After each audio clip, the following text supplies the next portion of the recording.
Hello Bumblebees, it's Teddy BB Bear here, ready to read you another chapter of Shadows, the Horror Movie Heroes by Clouds, My Head in the Clouds, Not Coming Down, on AO3.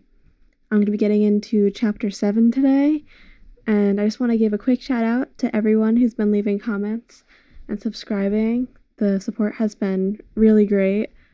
Yeah, let's get into the story. Kyoka double-checked her phone again, and sure enough, this seemingly abandoned apartment building was exactly where her Maps app was leading her. She huffed in frustrated disappointment. It'd been hard enough to find anything on some old hero named Gran Torino, and it'd been even harder to find a current address. The internet had been pretty much a total bust, and she'd ended up just calling Recovery Girl and asking if she knew anything. That, of course, had led to an awkward conversation about how, no, All Might hadn't told her, and yes, she was planning on reaching out anyway. But thankfully, instead of being angry at her for eavesdropping, Recovery Girl had just laughed and promised not to give away the surprise.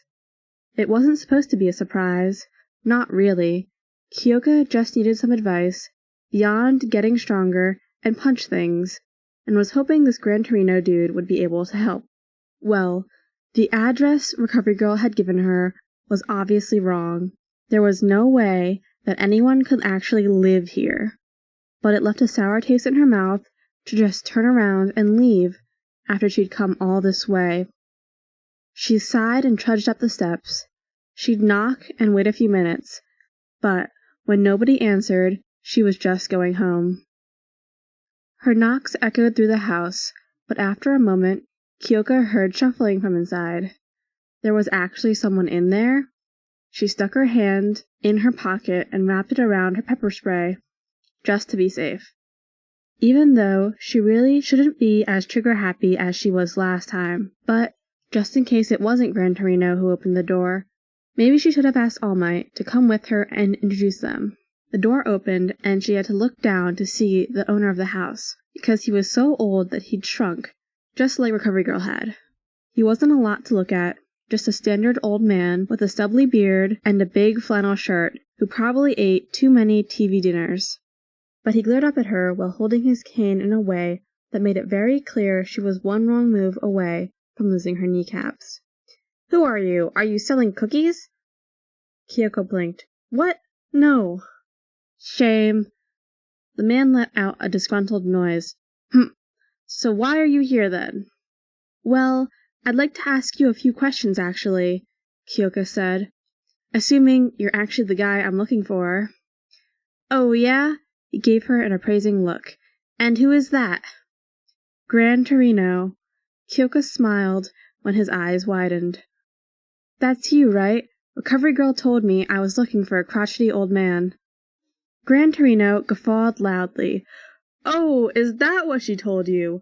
Well, it takes one to know one, that's for sure. And why would you be looking for a crotchety old man like me?" "I was hoping you'd be able to offer some more insight about a secret All Might told me," Kyoka said cryptically. "What do you know about One for All?" Izuku and Hitoshi let the psychological thriller they were watching play in the background as they watched clips of last year's sports festival on Izuku's laptop. They each had notebooks open right next to them, and with the name of the student they were currently analyzing, which at the moment was a second year, named Tamaki Amajiki. "His quirk is so interesting," Izuku gushed. "Depending on the combination, he could probably imitate almost any quirk. Does it work on inorganic materials? Like, if he ate a piece of balloon, could he float? Actually, that wouldn't really work, but maybe if he inhaled helium." "I think it's safe to assume that most of what he manifests is actually food," Hitoshi pointed out. "It's weird finding somebody so shy in the hero course, though. He'll most likely try and stick to a supporting role. But if we can force him into the spotlight, his anxiety is bound to give us the advantage. Especially if we can isolate him from those two other kids he always sits with at the end of his fights. They're his support system, so remove them." Izuku grinned. "And he just might crumble. Controlling what he eats is a little harder, especially since we obviously don't want to just starve him or anything, and will only become relevant if it ends up being beneficial to capture him. But I can do some research into some plants or things that won't give him any useful traits. Maybe corn? It doesn't have vines, so it'll be harder to weaponize. Getting hit with corn cobs is still gonna hurt, Hitoshi pointed out. But yeah, not really as scary as a blackberry bush wrapping around you, or like a bull's horns or something. Yeah, Izuku wrote himself a note for later. I think I've got an okay idea of his quirk now. What about you? Do you have a clear picture of his personality? Hitoshi raised an eyebrow. I've been picking apart people's brains since I was 4, Izuku. You have to know what makes a person tick to make them talk. Izuku grinned and flipped to the next page. Okay then, who's next? How about Mirio Togoda? Hitoshi shrugged. Sounds good to me. Gran Torino grabbed Kyoka by the arm and dragged her inside, slamming the door behind her. What did you just say? He was a lot faster than she was expecting, and a lot stronger too. Kyoka winced and rubbed her arm as soon as he let her go. I said I wanted to know more about One for All. Gran Torino just glared at her suspiciously. And how do you even know about it?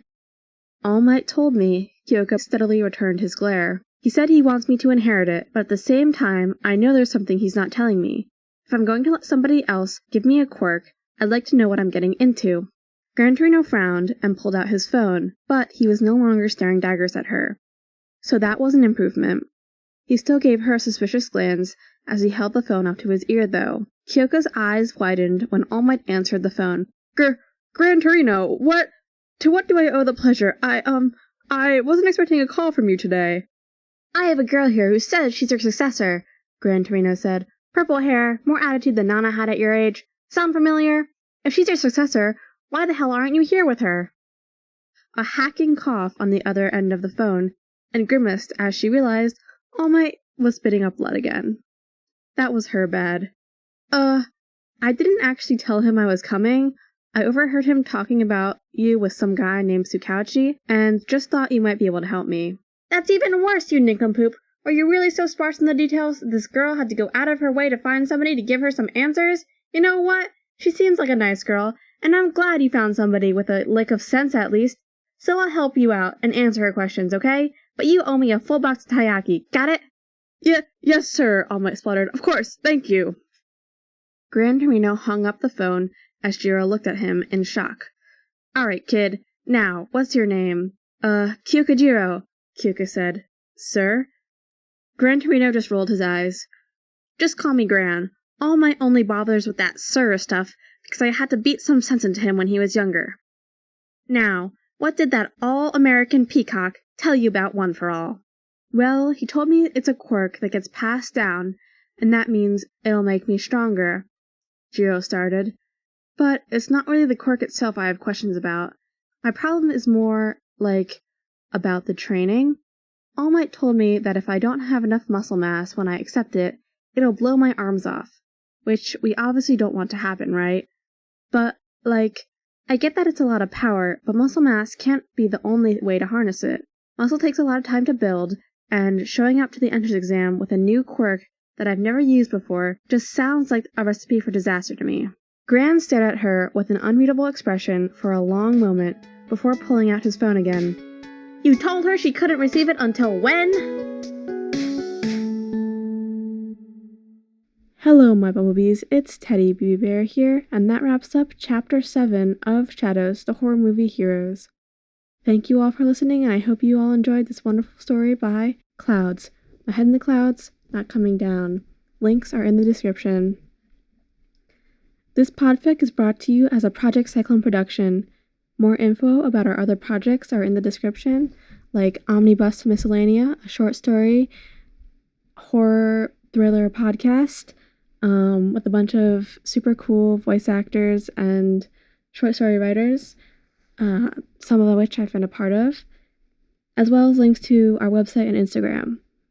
If you want to support Project Cyclone and all our future productions, please consider joining our Patreon or sharing our content through word of mouth. We really appreciate your support, and it makes it possible for me and my friends behind the scenes to keep making content for you guys. Also, don't forget to like, comment, and subscribe on whatever platform you may be listening to us. Sweet dreams and a restful hibernation to you all. Bye-bye.